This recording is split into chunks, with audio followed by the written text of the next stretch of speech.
Hey there, this is Adam And Phyllis. from Alaska Cut the Cord, and I think you're really going to enjoy this next episode, but I want to do a special little shout out to two of the most beautiful little girls that we ever knew back in Wisconsin, and their pictures right up here. Ding! So this video is dedicated to Amelia and Berlin. Love you, bye. Come join us out here. Okay, well, this is Adam from Alaska Cut the Cord, and it's late May here in Alaska, and some friends of ours are going to hatch 21 baby chicks for us, and it's time that we get this chicken coop finished up that we started last year. There's a lot of work to do. The whole bottom of it needs to be secured so that nothing can climb under it, and then we need to build a run off of this side, hopefully with a little bit of roof on it, and lastly we'll have to clean it out. Oh, the jack is there. Sorry, I can't open it. Anyway, there's a bunch of stuff in it. We've been using it as storage here since I still don't have my shed. So I'm gonna set you up on time lapse. I think the easiest way to do this to secure the bottom, this trailer, as far as being roadworthy, is never going to happen again. It's in rough shape, so I think I'm just going to remove the axles from it so I have a flat surface on the bottom, and then I can set it up on beams and it should be perfectly solid and no predators can get in there to get my chickens. So I'm going to set you up on time lapse and do some work here.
There we go. The axles are removed. I'm just going to leave the springs in there because it's too much work to try to get them out, and they're all rusted and falling apart. But what we have here is a nice flat area where I can support it up off the ground, which is a plan. That way we keep the floor off the ground and should be good. Did that on both sides. We're going to put a board around the front, both sides, and the back, so it's sitting on its own platform, and that also will keep predators from getting in. So let's get this going.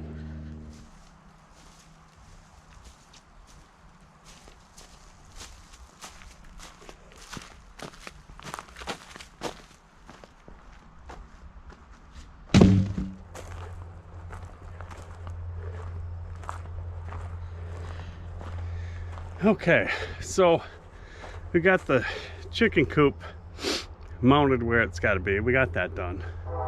Now we need to get some poles going so we can tar the ends, bury those in the ground, and have a place to put our chicken wire or our construction panel. So what I've got, I took a couple of pieces that I flatted on the bottom, cut a V-notch in them to hold my log steady while I work on it, and then I'm going to use the tool I've never used before. This little guy here. It's called the Log Wizard. Pretty much it takes a little bit longer chain. You got to drill a couple of holes in your bar, and make sure you got an M42 bit, because it's your bars are hardened steel, and keep them cool, run them slow, take your time when putting the holes in there. and because it's tough. And now what it does is your chain goes out along another sprocket and it runs what is essentially a planer. Let's see if I can get a close-up for you. So this, see, there's a cutting edge right there, and then skips, and then a cutting edge right there. So you can see how that runs off your chain. So what this does, you use it to debark or shape a log. Some sawmillers use them to take the bark off before the blade goes through so that the blade doesn't cut any dirt. Now this log here, I cut it last fall. It was already dead, and there's not a ton of bark left on it on the bottom part. These beetle kill, they die from the bottom up, and the higher up you go, the fresher the log is. So I don't believe in using any logs for construction that have any amount of bark on them. The bugs or beetles, they go for that underneath the bark surface. So if you use them, it'll come apart. Our last home, it was Amish built, and there were some spots where they left some bark on there. We'd get bugs underneath of it. So every piece I use gets the bark stripped. I've been doing it by hand thus far, and that's a lot of work, and it's like 80 degrees. So I'm gonna try this. I bought it used, shouldn't matter. Seems to be in good condition. I had to get a different sprocket for it and the chain for my saw, but let's try it out, see how it works.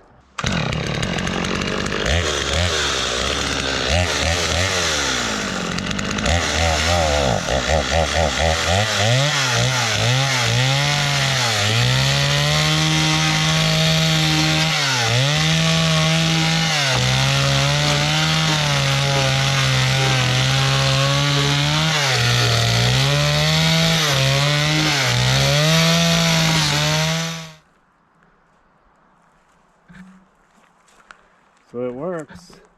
I think I got a few little adjustments to make on it. Seems like a little bit lower RPM works a little bit better, and I could probably touch up the blades. Obviously, I mean, whether running a chainsaw or a planer head like this, the cleaner the wood the better. If you got dirt in it, you're gonna wreck your blades in a hurry. But yeah, it works. That's pretty cool. It's a lot less work than doing it by hand. A lot less scraped up knuckles and sore shoulders the next day. So yeah, that's the Log Wizard. Pretty cool. I got like, 8 more of them to do. So I'm gonna get to work here and get to peeling. So back here peeling logs, I want to kind of show you something that I learned about this Log Wizard.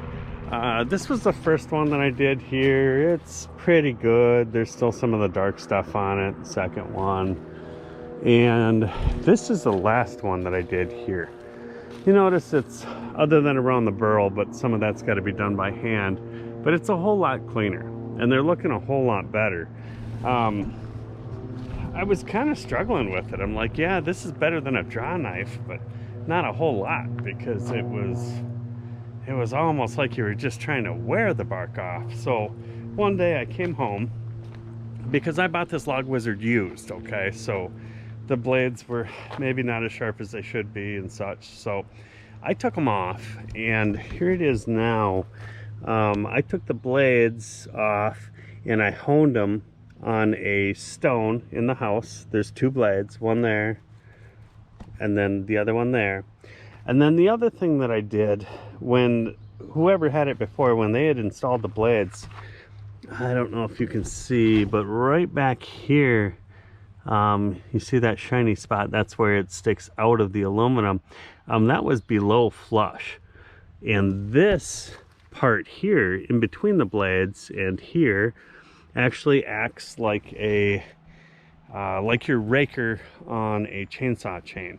And a raker on a chain sets the maximum depth of cut. So what I did, I set these up very carefully. They probably make a gauge for them, and I actually brought them brought them out this way about a 1/16 of an inch more. The difference between the sharpening and actually giving them a little greater depth of cut has been incredible. The bark just flies off. It's awesome. It's very little work now. Now you do logs a whole lot quicker. The one downside that I will say is because it's taken a bigger bite, it causes a little bit more chatter marks in the wood, which I don't really care. But if you wanted that smoother look, then you'd get the bark off like I'm doing, and then set them up, let them dry for a bit, and then hit them with a DA sander.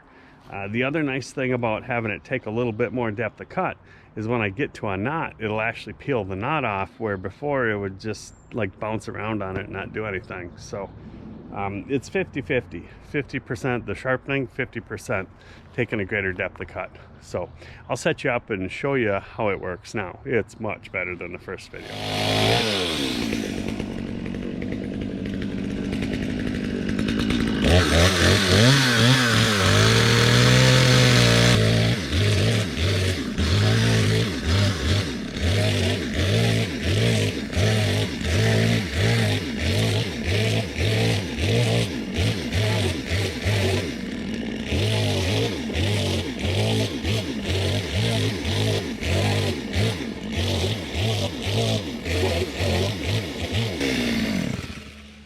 As you can see, that goes a whole lot faster with better results than it did in the beginning. So I'm gonna get back to work and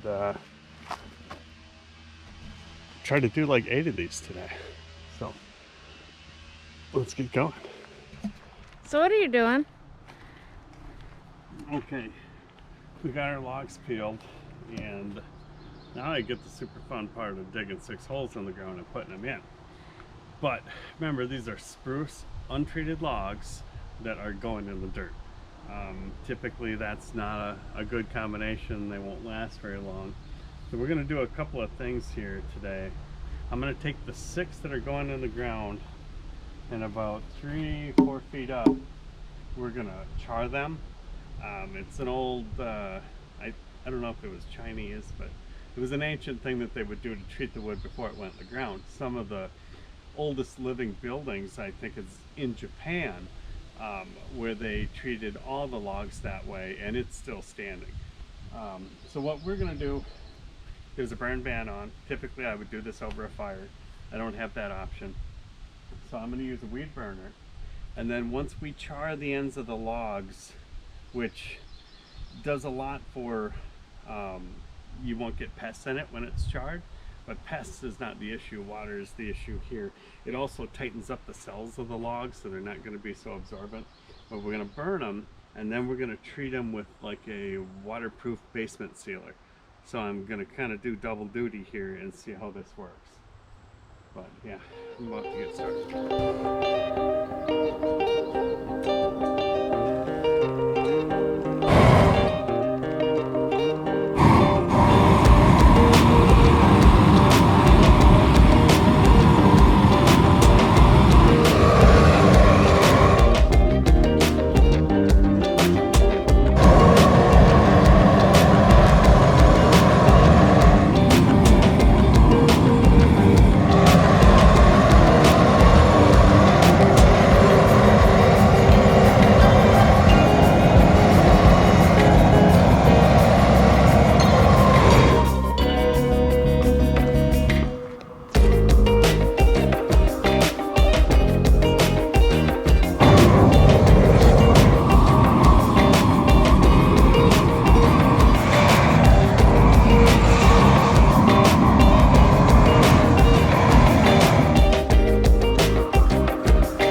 And then when we come back with the sealer, we're gonna make sure we get in all these little cracks real good. And this surface is super, it's hard, The Indians used to use it. That's how they would straighten arrows. Wood can actually be affected by heat like that, and they would get them nice and straight. So yeah, that's one. We got 5 more to go, and then we'll get them all coated, and then I'll go right to digging holes. So okay.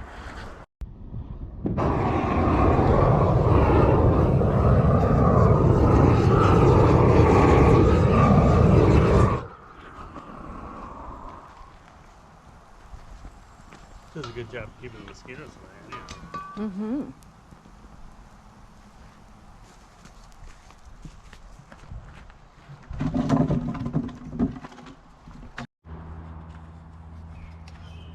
So what are you doing, Phyllis? Filling in some pores. Just adding another layer of protection to the burning you just did. And I'm struggling a little bit to make the log behave.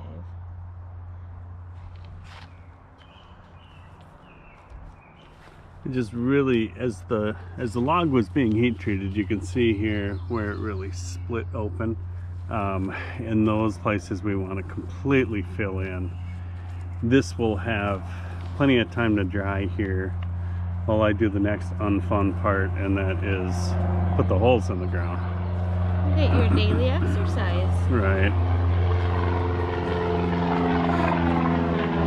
So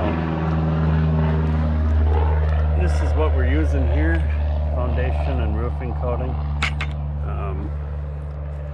It should work. I guess this is the unfortunate thing. We won't know if it works till about 10 years from now, but I don't see why it won't. I mean, we heat treated the bottom of the log, and we're just giving it one extra layer right now. And yeah, I'm gonna go dig holes, and what I get to use is big bar here and this old post hole digger that we bought at a garage sale. I hope it works better than the last pair that I bought. I bought a brand new pair, and they were the new fiberglass handles, and I think the 3rd or 4th scoop, you can see it in the solar video, the 3rd or 4th scoop the handles folded in half. So I put a medical splint on them and continued before I returned them. So let's see how these hold up. But now over here, while Phyllis is doing that, I've got to get my holes dug. I'm guaranteed to run into roots and rocks here, but more so roots. So I'm gonna try to get this done.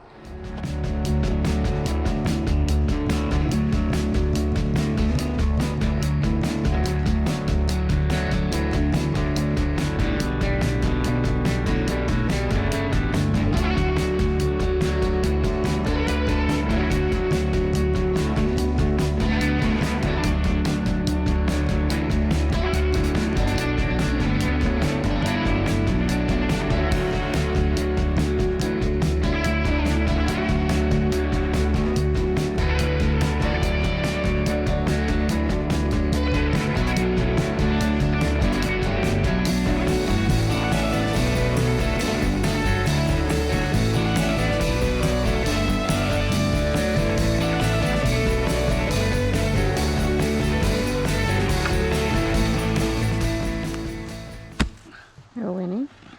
Oops. Trying.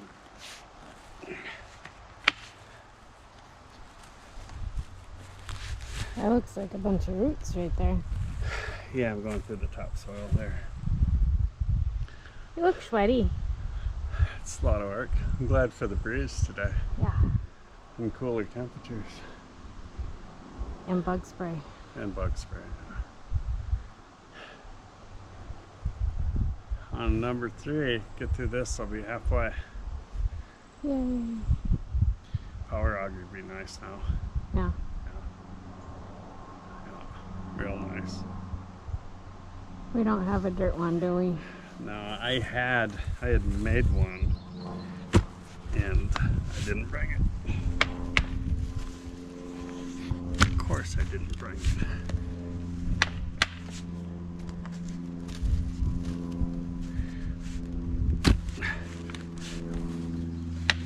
You want to do this? No. I'll go paint the logs. Logs are done. Well, I'll go inspect the logs. Well, you can still inspect the logs. Oh.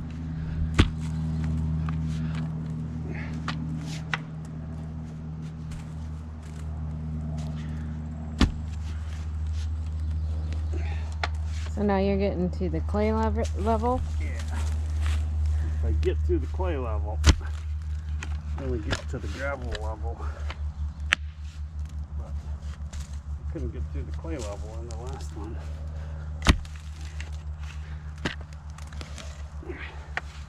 It's hard.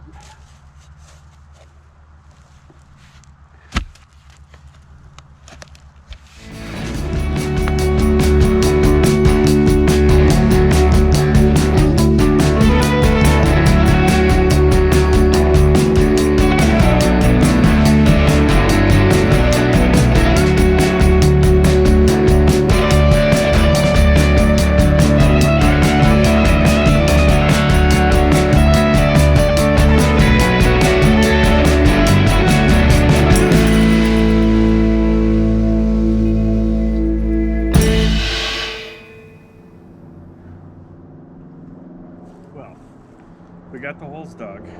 That was not a lot of fun, and we already have water in most of them. So the water table is definitely high right now. But yeah, we are ready to put some logs on the ground. Sounds like fun.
Check your what? I don't think I've ever checked the oil on this.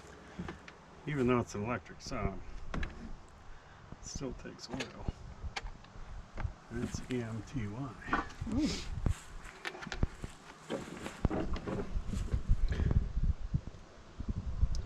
EMT.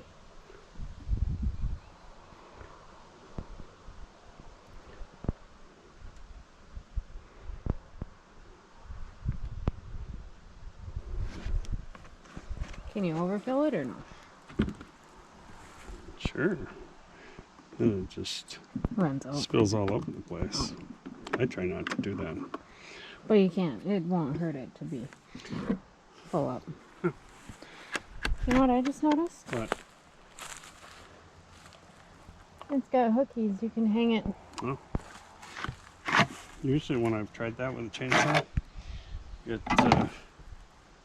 the tank drains all over the floor. Oh.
Okay, next day here. Now we have to get these up here on top of here. I guess you could just set them up there, you know, put a bolt in it, but I'm going to cope them to fit, kind of like you would an actual log home. I am not going to spend hours and hours and hours chiseling and scribing and making it perfect, just enough to give it a saddle so that it sits in there.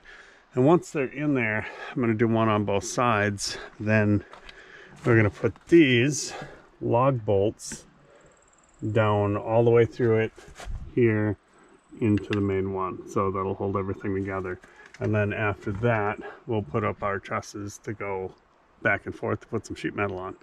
Now I'm going to try, instead of just rough whittling away with a chainsaw, I have heard before that you can use that log wizard that I've been using to peel the logs to actually cope that out and shape the logs. So it's a little dirty from lots of use of peeling, but let's give it a try, see how it works. I've never done this before.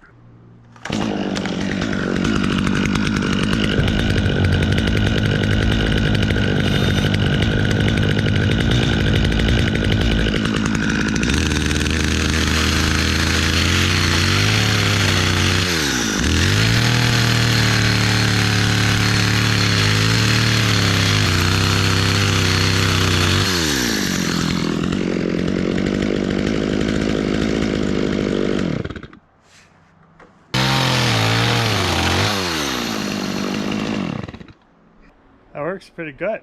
Yeah? It's a lot smoother and cleaner than it would be just trying to use a chainsaw.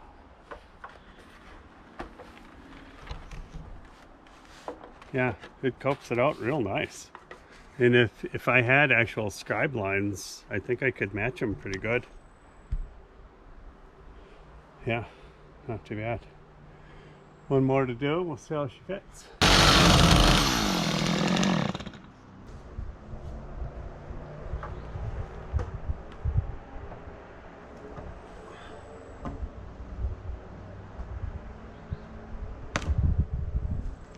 Loop as much as it is.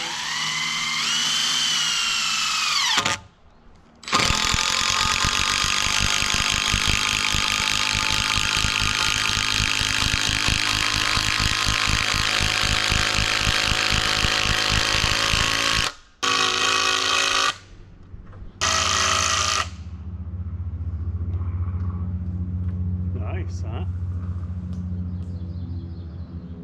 That log wizard worked pretty good. Yeah. Well, there you have it. They're not perfect, but it only took a couple of minutes and it's done.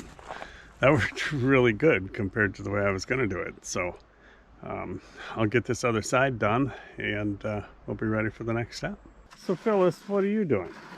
Well, I think this stuff should not be going to waste, so I'm putting it in a bucket.